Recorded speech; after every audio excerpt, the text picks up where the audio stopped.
Bonjour à toutes et à tous, ma team Kiefer, j'espère que vous allez bien. On se retrouve pour une nouvelle vidéo édition spéciale, étape 20, avant-dernière étape du Giro 2023. On va revoir les moments les plus marquants de cette étape, c'est un petit résumé des plus grands moments. Le grand résumé complet de l'étape est également disponible sur la chaîne YouTube, donc n'hésitez pas à aller le consulter. On va revoir cette étape de folie, parce que franchement, ça a été l'étape la plus folle du Giro.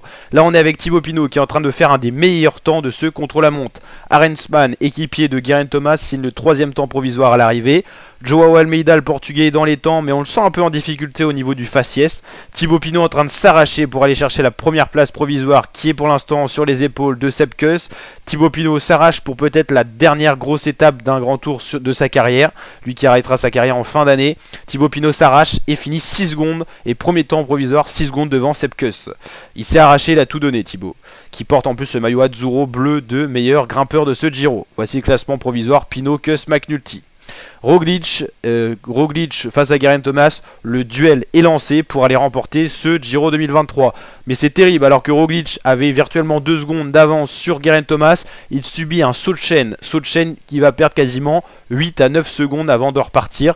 Il va repartir plus déterminé que jamais, soutenu par les supporters slovènes. Alors ça dépend des moments de la route, parce que certains endroits, les supporters ont été interdits. Caruso fait un gros temps également en parallèle, soutenu par les supporters. Alors là on revoit le saut de chaîne, il n'y en a qu'un seul, et on revoit la réaction des équipiers qui sont tous déjà arrivés, hein. Sepp Kuss qu'on a vu à gauche et les autres, Koen Bouwman et tout ça, et Roglic il va repartir plus déterminé que jamais, tandis que Geraint Thomas lui il n'a aucun souci pour le moment, tout se passe pour le mieux pour le Britannique. Almeida va signer un très bon temps, vu qu'il va le faire le premier temps à l'arrivée. Roglic est dans la foule, il n'est pas à l'arrêt, il est bien lancé, il va très vite, et on voit qu'il a pour l'instant 15 secondes d'avance sur Geraint Thomas, il lui en faut 26, donc 9 de plus pour remporter le Giro. Malgré son saut de chaîne, Roglic est en train d'écraser Geraint Thomas alors qu'il lui reste plus que 600 mètres, mais pas des moindres, très dur avec des gros pourcentages. Primož Roglic est en train de signer un très bon temps, on le comprend quand on voit qu'il va signer un meilleur temps qu'Almeida et qu'il va plutôt exploser le temps d'Almeida, et il va sprinter jusqu'au final. Il finit en 44-23, il lui faut 26 secondes sur Geraint Thomas pour remporter le Giro. Si Geraint Thomas finit après 44-49, c'est perdu pour Geraint Thomas et c'est gagné dans ce cas-là pour Primož Roglic. On comprend à ce moment-là que ça va jouer à coups de seconde au vu de ce qu'on vient de voir, malgré le changement de vélo, enfin malgré le problème de Roglic sur son saut de chaîne. Malgré ses 10 secondes de perdu, il en a encore 16 d'avance sur Geraint Thomas qui est en train de s'écrouler dans les derniers mètres, dans les derniers 700 mètres même plus précisément de ce Giro.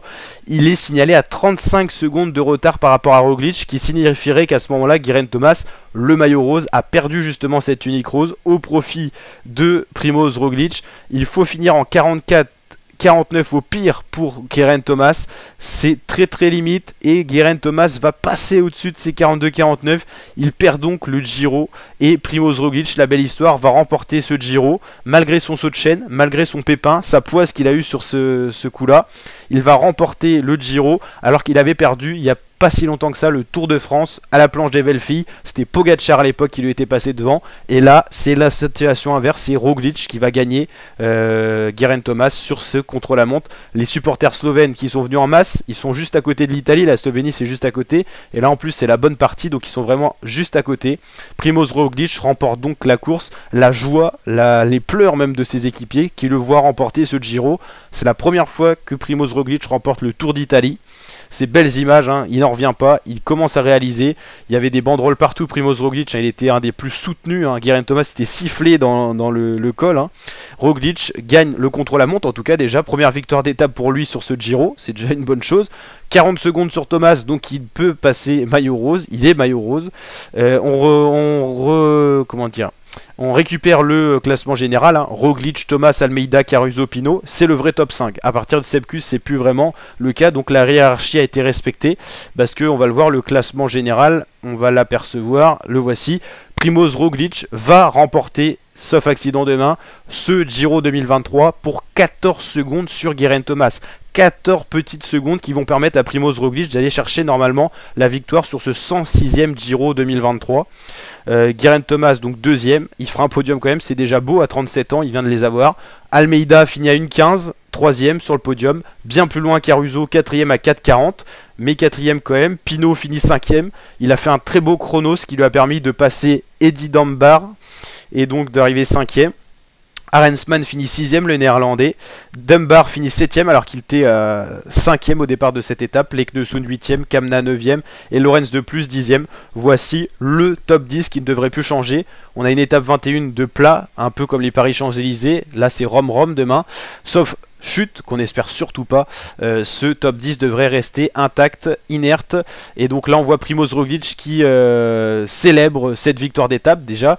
Et bientôt le maillot rose aussi sur ses épaules, qu'il n'aura porté qu'une seule journée, ça sera demain lors de la 21e étape. Il gagne le Giro à la dernière minute, comme Pogacar avait gagné le Tour de France à la dernière minute, justement face à Roglic. C'est la belle histoire. Et en tout cas on aura eu peu d'attaques durant ce Giro, mais le Giro se sera joué à la toute fin. Geraint Thomas qui a été si peu offensif, et bah finalement il a été pénalisé sur ce contre-la-montre. Roglic est donc maillot rose, vous l'avez compris. Le maillot cyclamen restera sur les épaules de Jonathan Mailan. Thibaut Pinot remporte le maillot de meilleur grimpeur Azzurro. En plus il a conforté en marquant des points aujourd'hui. Et maillot blanc, vous l'avez compris, c'est Joao Almeida. Donc 4 champions pour 4 maillots. Pinot remporte ce classement pour 37 points sur Derek Guy, qu'on a marqué aussi parce qu'il a fait un très beau chrono aujourd'hui et s'est classé dans le top 20, donc a pris quelques points. Donc voilà, la belle histoire, la très belle étape qu'on a suivie aujourd'hui. N'hésitez pas à bombarder la barre de pouce bleu, la barre des likes si ça vous a plu, à réagir en commentaire à cette étape totalement folle avec le saut de chaîne de Roglic mais qui remporte quand même ce Giro. Et je vous dis donc à très bientôt pour de nouvelles vidéos et notamment la présentation de l'étape 21. Et on se retrouve demain déjà pour la dernière étape de ce Giro 2023. On a bien sûr le Critérium du Dauphiné qui arrive le 4 juin avec le format complet intégral Critérium, présentation, résumé d'étape. Donc n'hésitez pas à rester actif sur la chaîne. Et dans un peu plus loin, on aura les championnats de France, le Tour de France. Il y aura également d'autres petites courses de suivi sur la chaîne, donc n'hésitez pas à vous abonner pour suivre tout ça. Ciao l'équipe!